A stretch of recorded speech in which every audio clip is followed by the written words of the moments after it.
Good day, ladies and gentlemen. It is Thursday, August 31st, 2023. Eric Coffin here from HRA Advisories. I'm here with the chair and I guess, chair, interim CEO, and the project geologist from Golden Shield Resources. Golden Shield is working on a project called Maruti in Guyana. And I go back a long way with Leo Hathaway, the chair and CEO. Uh, I looked at this project a year and a half ago, and I mean, I kind of liked it, and I like Leo a lot, but it just didn't feel to me like the dots were really connecting. And as things have progressed here through this summer, since they recapitalized the company, got back to work, and Colin Ross, the project GU, has been down there a lot in the last 3 or 4 months. They've done a few things that really kind of got my attention. They already had it. I was already a shareholder, but they reported on some IP a while back. As it turns out, the host rock for the gold here, the Ferriganus quartzite, it seems to light up pretty good. Chargeability as IP, and that really seemed to resolve some things, both in terms of generating some new target, but it kind of helped explain why some of the past work in this area, and this project's had a bunch of drill holes, why some areas maybe didn't work, like they were maybe not actually drilling in the right spot. I mean, there's clearly a bunch of movement and folding and faulting. That's pretty normal in this part of the world. But it seems like with the IP, when you look at the chargeability highs, there's a lot of targets that's really come back to the fore. And as it turns out, most of that is, you're looking at a map here, and you can see an area called sort of Toucan Peace Creek. That's sort of where the IP was. Another area that was active in the past is called Maruti North, and that's the area that we're going to kind of talk about today, because they put out a news release yesterday, and I was really impressed with the numbers in this release. This is an area where they've gone back in, they've done a bunch of mapping, a bunch of grab sampling, and I want to say, because there's a limit to how much these guys can arm wave as technical guys. It's a really impressive set of grab samples. I mean, it wasn't, they didn't put it in 50-point type in the news release, but it really, really jumped out at me, because there's a couple hundred grab samples, and half of those grab samples, just less than half, I think, is um, over a gram. But of the ones that are over a gram, and this is half of the grab sample set, the average is like 5.7 grams. Like that's a crazy good set of grab samples. I mean, that really, really jumped out at me. And I can totally understand. I mean, Leo said in the release, Maruti has now moved to basically the first target they're really going to go at, and they're starting on it now. And the other thing I'll point out before I get Colin to start walking through the technical stuff, one thing I mentioned in the last update to subscribers, I mean, one thing I'd almost call it a superpower that Golden Shield has is that they have an ISO certified lab in Georgetown that's given them 1 week turnaround. And that's huge, huge, huge on a program like this. These guys can start the RC drilling by the time they get through, their first RC rig of 20, or first RC grid of 20, 25, 30 holes before the core rig starts. They will have most of those assays back, which means they're going to be able to tweak this. They've got a lot of flexibility because of that assay turnaround, and they can adjust on the fly. And that's huge when it comes to not wasting drill holes and being able to move things forward. So keep that 1 week turnaround in time, because it seems like just a technical detail, but it's actually a really big deal when it comes to moving this kind of project forward. Now, I'm going to sort of pass the mic to Colin here. Can you walk us through, just maybe give us the 1 minute elevator pitch on what this project is, and what the target is, and then maybe we can start zeroing in on the Maruti area. Yeah, absolutely. And thanks, Eric, for having us. I think that from a 10,000-foot view, Maruti Mountain is a classic BIF hosted gold deposit. You can look at modern drilling, like Musselwhite or Meadowbank in Ontario and Quebec, which are each around 5 million ounces. But we're located in southern Guyana, in the Guyana Shield, which is host to several gold deposits. And in this area at Maruti, our land package is 54 square kilometers, and earlier or for the past year, we've mostly been focused at Mazoa Hill. But in 2023, we've really focused on developing new targets. And one of the most exciting targets that we have seen is the Maruti North target, which is about 2.5 kilometers from the Mazoa Hill deposit. And at Maruti North, if we just zoom in here, we can see that there is historically mapped what we're calling ferruginous quartzite, which is hosting the gold that has been intersected in drill holes with gold results that have been drilled in the past. This was mostly drilled in 2004. So really this hasn't seen a lot of systematic exploration since that time, with much of the focus on the property being focused on Mazoa Hill. But Maruti North, as you mentioned in that grab sample, and discussing the grab samples, the sheer amount of samples that are over 1 gram per ton is very significant. And it runs over a roughly 5 kilometer strike length of grab samples that we are recording, being over 1 gram per ton. And it kind of comes to a culmination at Maruti North, which has led us to focus on the Maruti North prospect in general.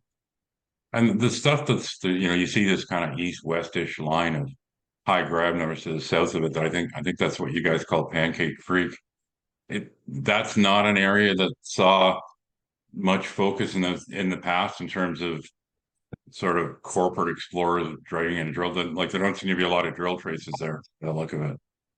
No, Pancake Creek is a brand new area. It hasn't seen any modern drilling. Before we arrived on the property, there was some alluvial workings, but it is definitely becoming a focus for our exploration. It is close in proximity to our camp, allowing for easy exploration, and I think it's just really fallen under the radar because every corporate previous operator has really drummed away at Mazoa Hill, and to a lesser extent Maruti North. But I think what's really lacked on this property is just boots on the ground exploration. And I think since January we've taken almost 3,000 grab samples, which more than the previous 15 years on the property. And I think it's worth saying, Eric, at this property we've got saprolite cover, which makes the mapping pretty difficult.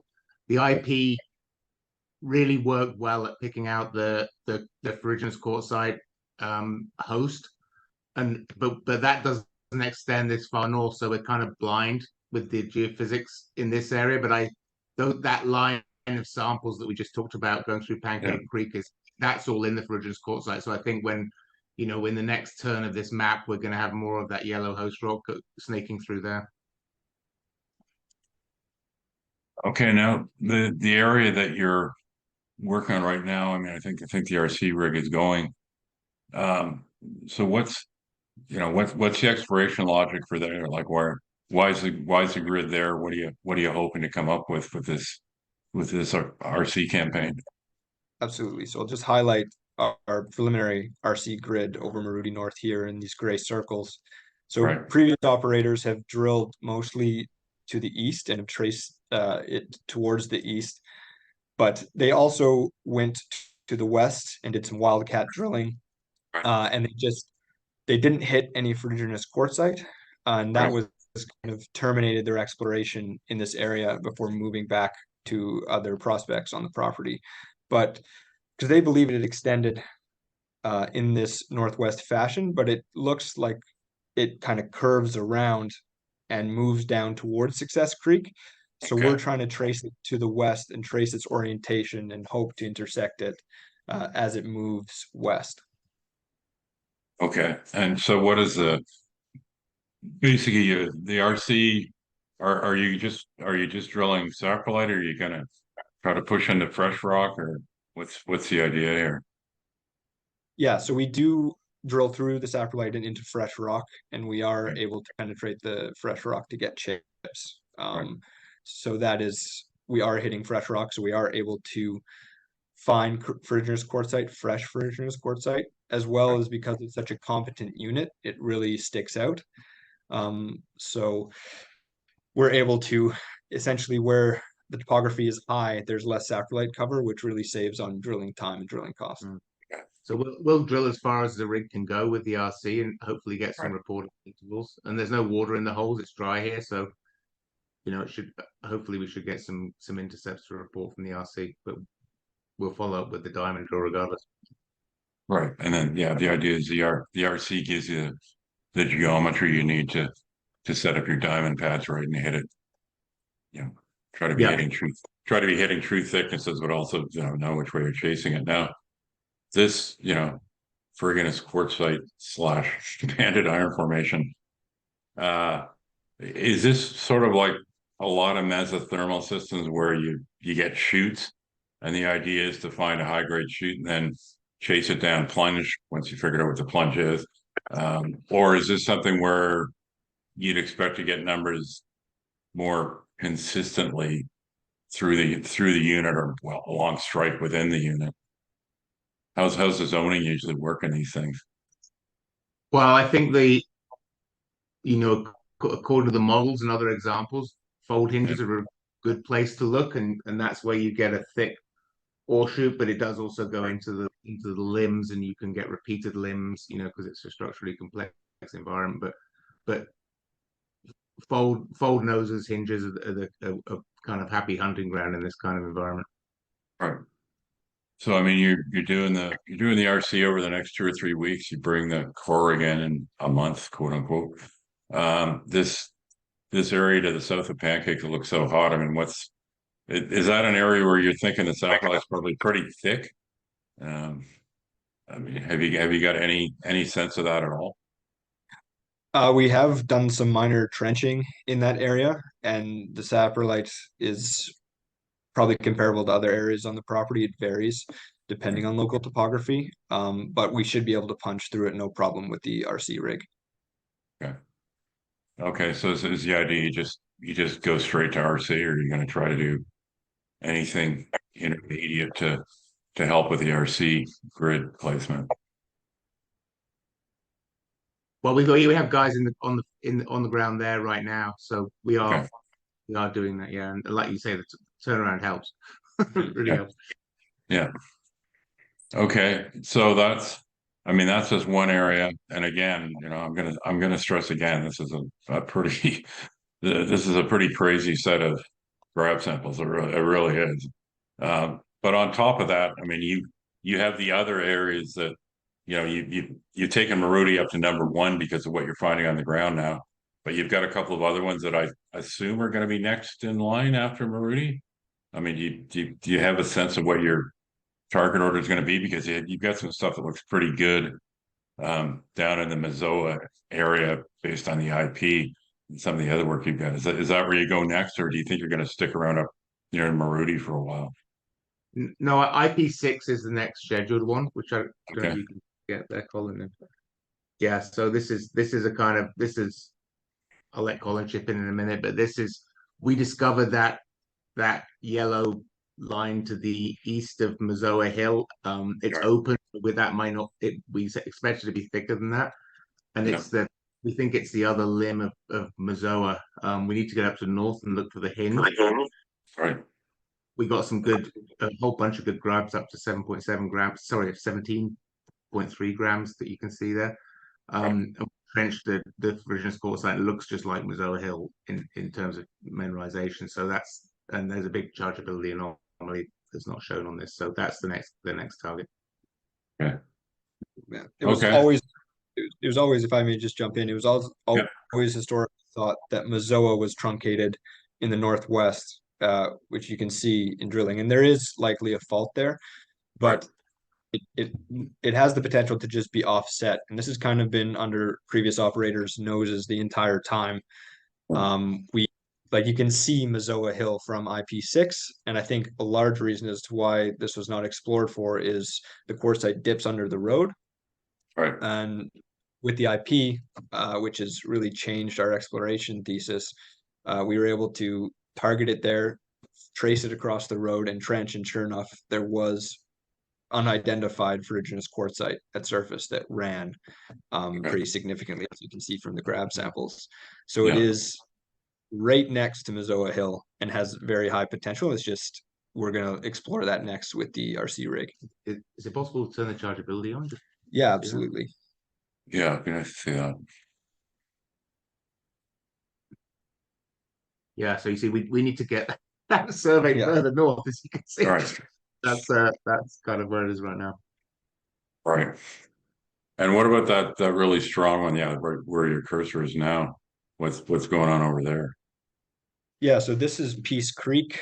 Peace Right. Creek has been drilled in 1947 predominantly, and the highlight of that drilling was 1 meter at 105 grams per ton in this hinge area here. So we followed it up and have done some trenching as well, and it's come back with some great results in areas that we didn't think it would be. But this chargeability, not only we haven't fully got down to what is causing it, it is likely the ferruginous quartzite. That is the most likely explanation right now. But again, this is because of the saprolite cover, we can only do so much, and we do need to drill it to gather more information on this prospect. It kind of strikes up to the north there towards Toucan, so we're just trying to figure out, is that a continuous bed of quartzite that continues up to Toucan, or what's happening through there? That's what we're trying to figure out right now. Okay.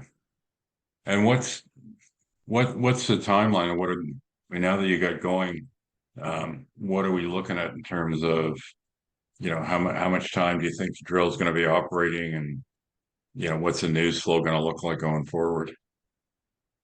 Well, the RC rig is, we own the RC rig, and so we're drilling 24/7 with that, punching off these grids, and then when we have enough drill targets, we'll start with the diamond rig, and then we normally do programs of 3,000 meters, but we'll see kind of how we go and how the targets look.